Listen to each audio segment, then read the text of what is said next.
নমস্কার বন্ধুরা, এটা হলো আমাদের পাড়ার ঠাকুর। মাকে বরণ করে নেওয়া হচ্ছে, তাই একটু আমরা এসেছিলাম। মাকে বরণ করছে কাকিমারা, একটু মজা করলাম।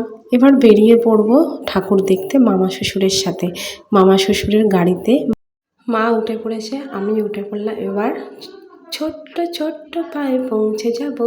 দেখো বন্ধুরা, বাইরে বৃষ্টি পড়ছে, তো আর কি করা যাবে, বৃষ্টির মতন পড়ুক, আমরা যাব ঠাকুর দেখতে। চলো। এই দেখো, এখানে ঠাকুরটা দেখো খুব সুন্দর করেছে। মামা প্রত্যেক বছরই দারুণ দারুণ ঠাকুর দেখায়, আমার খুব ভালো লাগে। তোমরাও দেখে বলো কমেন্টে কেমন লাগছে। ওদিকে মা আমাকে ডাকছে যে পর্ণা কোথায় গেল। যাই হোক, আমাকে দেখা যায়নি যেহেতু আমি ক্যামেরাম্যান হয়েছিলাম। তো এই মণ্ডপটা করেছে অন্যরকম, আমার খুব ভালো লেগেছে, তোমাদেরও ভালো লাগবে। যাই হোক, প্রতিমাটাও খুব সুন্দর হয়েছে।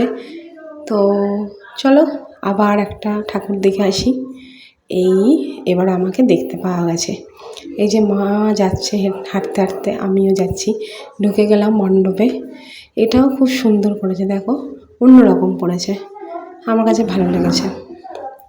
তো একটু প্রণাম করে নিলাম, মাও একটু প্রণাম করে নিল। অনেকগুলি ঠাকুর দেখলাম। তো আবার এটা প্যান্ডেলটা করেছে লালকেল্লা, এটাও খুব সুন্দর হয়েছে, আমার খুব ভালো লেগেছে। প্রতিমাটাও খুব সুন্দর হয়েছে, বাইরেটা অন্যরকমভাবে সাজিয়েছে, দারুণ লেগেছে। তো এটা করেছে তোমার মৌচাক, ওরমভাবে করেছে। যাই হোক, আমার খুব ভালো লেগেছে। তোমরা ভালো থেকো, সুস্থ থেকো। এই পর্যন্তই ভিডিওটা, আবার পরের ভিডিওতে দেখা হচ্ছে। ভালোবাসা ঘরে চোখ রাখো। রাধে রাধে।